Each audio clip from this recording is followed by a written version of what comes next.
Tech Nuggets, Guacamole Remote Access. My name's Dr. Douglas Bowie, and I'll be talking to you today about how we get access to the virtual machines in the ECT data center called ghosts. One of the things I want to cover very briefly is virtual machines, because a ghost is a virtual machine. Virtual machines can be used in several different ways. One of the ways many people have had access to them is like on their laptop or their desktop, and they run VirtualBox, and inside that they install a different operating system. So I might have a Windows laptop, I install VirtualBox, inside that I install Linux, and that gives me access to play with a Linux machine. That's true.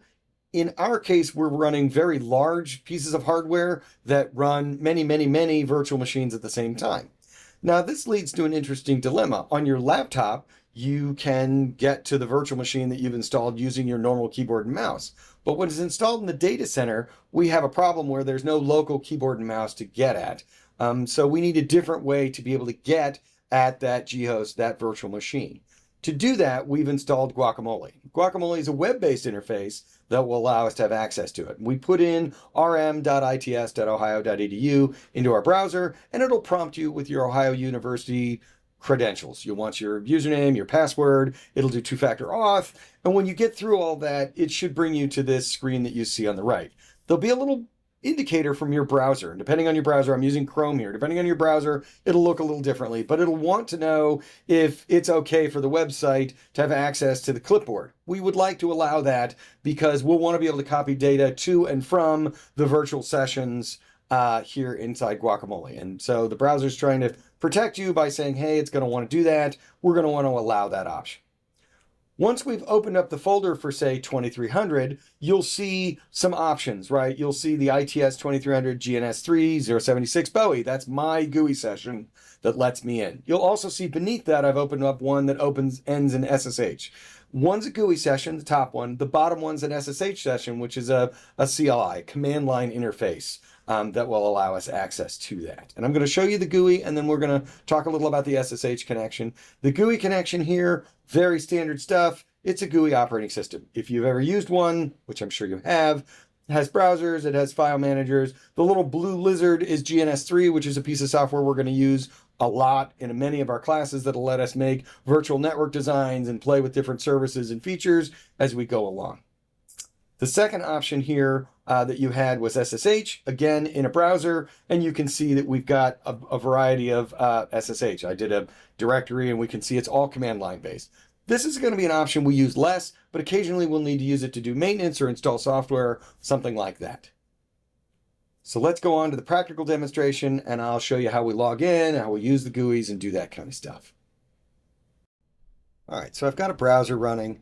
And you can see up here at the top, I've put in rm.its.ohio.edu, and we hit enter, and it's going to take me to the normal login page where I'm going to put my username in and password in, and for my two-factor auth, which is going to happen on my phone, and I'll put that in so to make it happy, and we'll log in. And once we've done that, it should redirect us to here, where I can see, my name is in the upper right corner, and, we can see classes and labs, and we're going to click the little plus, and it's going to open the classes, and you will only see classes that are for you. Since I have admin rights, we're going to see lots of things that aren't necessarily there for most people, a bunch of folders in this case.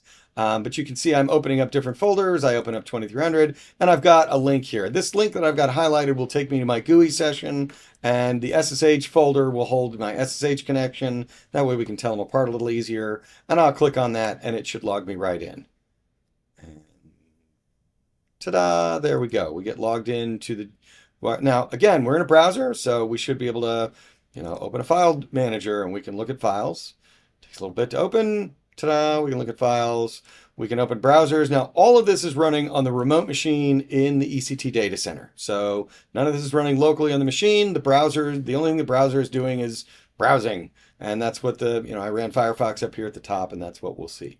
When we want out of it, we're going to back up. Now, that will not kill my session. You can see it's running down here as a little faded thing. If I click back on it, it'll take me right back in. If I back up one, I can see if I want it to die, and once I mouse over it, that red X becomes a real option, and I can disconnect from the session. Now, that does not stop whatever's running. It's still running in the session, which is fine. There'll be times when you want projects to run overnight or for a week or longer, and that's normal. But whatever was running on it will stay running. If I want to get access to SSH, I'm going to click down here, and it's going to log me into SSH, and I'll be able to type things like that. And I get a command line interface to what's going on. And again, I can back up. When I do that, I can see thumbnails for both of them. I still have an active connection here, which I can disconnect. Once I've got a couple sessions, they give me the names, and I can click on it, and it'll reconnect me to my session. And the browser was running when we left, and it's running when we get here. And if we have a project that's running, that means you're working in the lab, you connect with your laptop, you get the project started and working for your class, and you decide I'm going to go home, kill the browser, go home, reconnect from your desktop. Project's still there, it's still running. It's still doing whatever. The virtual machine continues to run even after you've disconnected. Now, this is a feature that's true in our lab. There may be virtual machines out in the rest of your world when you get a job that are more ephemeral. Once you disconnect, they go away. But that's not true in our world. We're going to leave our projects running. They're going to stay up and functional while we do them. That way we can disconnect and reconnect throughout the semester, and the session should keep running. Wraps up this Tech Nugget, and we'll see you another time for the next one.